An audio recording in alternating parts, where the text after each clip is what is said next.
Salve Bapak, Ibu, Saudara dan Saudari yang terkasih. Saya Serena Olivia Borutarigan, kelas 7, siswa SMP RK Bintang Timur Rantau Prapat, akan berbagi materi pendidikan agama Katolik kelas 7 dengan judul materi Yesus Sang Pengampun. Sebelum saya lanjut, mari bantu saya untuk menonton, like, komen, subscribe, dan membagikan kepada yang lain. Selamat menyaksikan. Marilah kita bersatu dalam doa dalam nama Bapa dan Putra dan Roh Kudus. Amin. Bapa yang Maha Baik, terima kasih atas penyertaan-Mu kepada kami sampai saat ini. Berkatilah kami hari ini. Teristimewa pada saat ini kami ingin belajar bersama, menemukan kehendak-Mu di dalam diri Yesus Putra-Mu, sehingga kami mampu untuk hidup saling mengampuni. Dengan demikian akan terjalin kehidupan yang rukun dan damai.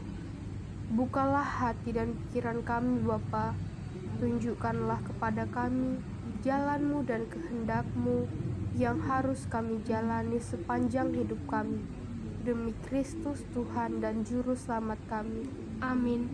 Dalam nama Bapa dan Putra dan Roh Kudus. Amin. Saudara-saudari terkasih, setiap orang pasti pernah melakukan kesalahan, baik terhadap diri sendiri, terhadap orang lain maupun terhadap Tuhan. Namun demikian tidak semua orang bila melakukan kesalahan cepat-cepat untuk meminta maaf atas kesalahannya. Demikian pula tidak semua orang yang mau dengan senang hati untuk memaafkan atau memberi pengampunan kepada orang yang bersalah kepadanya. Apalagi jika dirasa bahwa kesalahannya sungguh terlalu berat dan menyakitkan hati. Kasih yang diberikan Yesus tertuju pada semua orang, baik bagi mereka yang menderita juga bagi mereka yang bersalah kepadanya. Yesus memberikan teladan kepada kita tentang bagaimana memberikan pengampunan tanpa batas. Hal inilah yang akan kamu dalami bersama pada bagian ini, yaitu tentang bagaimana keteladanan Yesus dalam memberikan pengampunan tanpa batas kepada semua orang yang datang dan memohon pengampunan kepadanya. Saudara-saudari terkasih, kita akan membacakan perikop kitab suci yang berbicara tentang Yesus yang berbelas kasih yang tertulis pada Matius 18 ayat 21 sampai 35.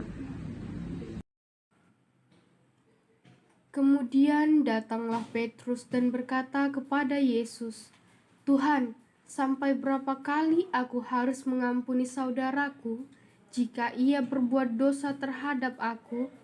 Sampai 7 kali?" Yesus berkata kepadanya, "Bukan, aku berkata kepadamu, bukan sampai 7 kali, melainkan sampai 77 kali. Sebab hal kerajaan surga seumpama seorang raja yang hendak mengadakan perhitungan dengan hamba-hambanya. Setelah ia mulai mengadakan perhitungan itu, dihadapkanlah kepadanya seorang yang berhutang 10.000 talenta. Tetapi karena orang itu tidak mampu melunaskan hutangnya, raja itu memerintahkan supaya ia dijual beserta anak, istrinya, dan segala miliknya untuk pembayar hutangnya.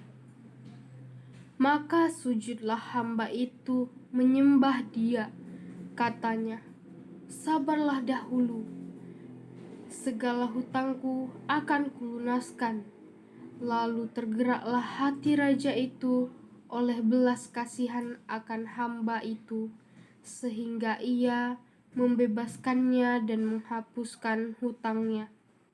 Tetapi ketika hamba itu keluar, ia bertemu dengan seorang hamba lain yang berhutang 100 dinar kepadanya.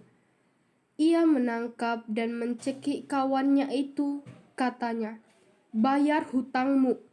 Maka sujudlah kawannya itu dan memohon kepadanya, 'Sabarlah dahulu, hutangku itu akan kulunaskan.' Tetapi ia menolak dan menyerahkan kawannya itu ke dalam penjara sampai dilunaskannya hutangnya. Melihat itu, kawan-kawannya yang lain sangat sedih, lalu menyampaikan segala yang terjadi kepada tuan mereka. Raja itu menyuruh memanggil orang itu dan berkata kepadanya, "Hai hamba yang jahat, seluruh hutangmu telah kuhapuskan karena engkau memohonkannya kepadaku. Bukankah engkau pun harus mengasihani kawanmu seperti aku telah mengasihani engkau?" Maka marahlah tuannya itu dan menyerahkannya kepada algojo-algojo sampai ia melunaskan seluruh hutangnya.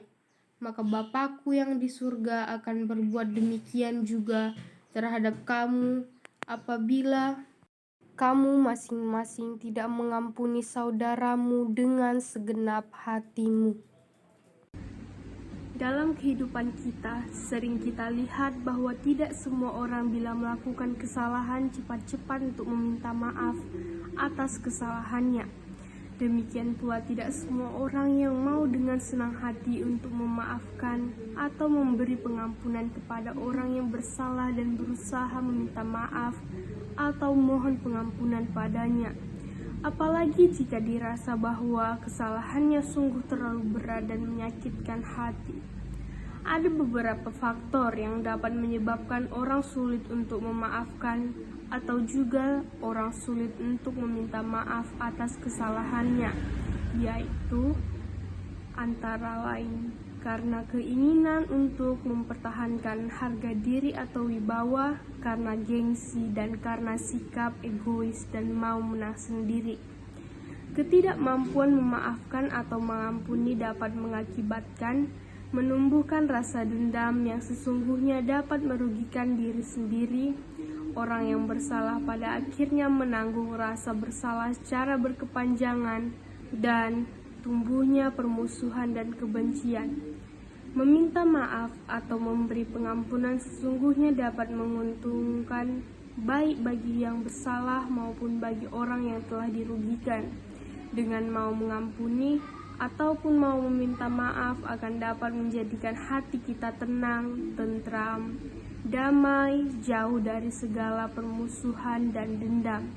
Bahkan dengan memaafkan atau meminta maaf, hubungan kita dengan sesama dan dengan Tuhan akan tetap terjalin dengan harmonis dan menyenangkan. Yesus beriman, "Bukan, aku berkata kepadamu bukan sampai 7 kali, melainkan sampai 77 kali." Pengampunan itu tanpa batas, tanpa perhitungan, karena pengampunan kepada sesama tidak mungkin dipisahkan dari pengampunan Allah. Yesus melakukan pengampunan kepada perempuan yang kedapatan berzinah. Kepada perempuan yang berdosa ini, Yesus tidak mengadili, tetapi memberi kesempatan kepada perempuan tersebut untuk berubah dan tidak melakukan dosa lagi. Yesus memberikan kesempatan kepada pendosa itu untuk bertobat. Kesediaan untuk mengampuni merupakan kualitas spiritualitas yang tinggi. Semakin mampu mengampuni berarti kita semakin diperkaya oleh kasih Allah, semakin dimampukan untuk dipakai sebagai alatnya secara tepat. Demikian yang dapat saya bagikan, semoga dapat berguna. Sampai jumpa, bye.